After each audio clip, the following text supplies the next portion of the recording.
Hello again and welcome to my JDF1 Stats. No opinions, just facts.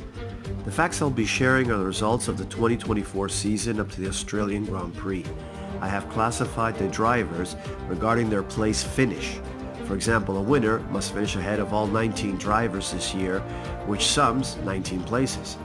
The first to retire gets 0 places, a fact, instead of points, which is based on opinions of how much should each position be worth.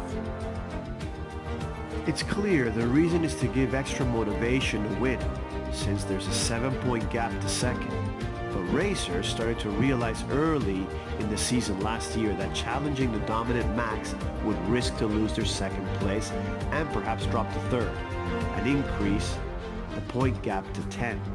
In other words, more dominance to the top driver, which makes it impossible to challenge, crowning the champ many races before, an outcome nobody wants except for the victors themselves.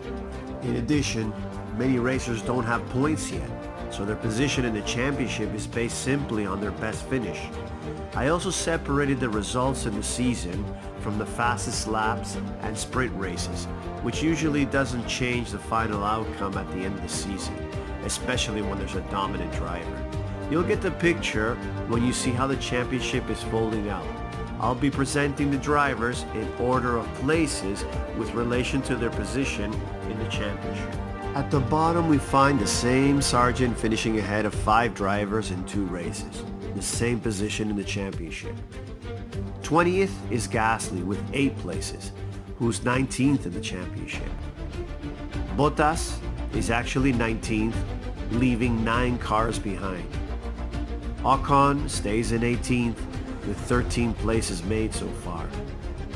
Behrman's brilliant performance in Jeddah puts him way up in 12th.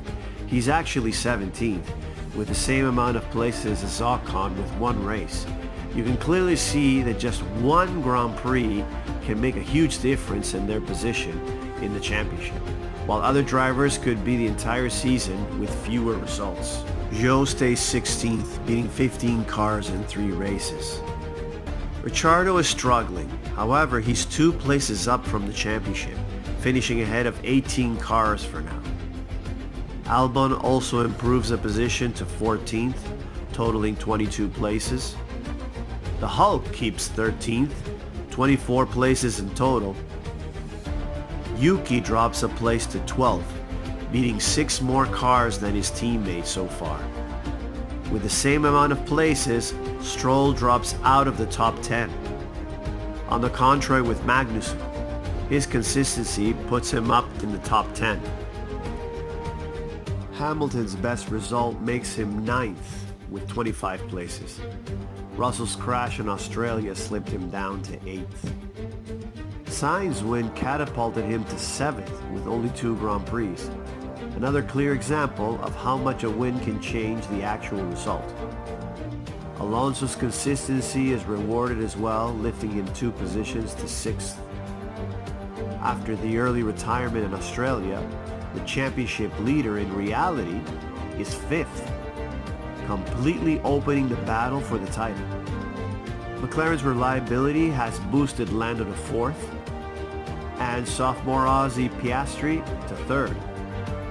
Having the same amount of places, 50 as the leader, Checo's very well in the fight for supremacy. And finally, the runner-up in the championship, the actual leader, adding 2 fastest laps, is Leclerc. Well, there you have it. Which outcome do you prefer? I would love to read your comments below.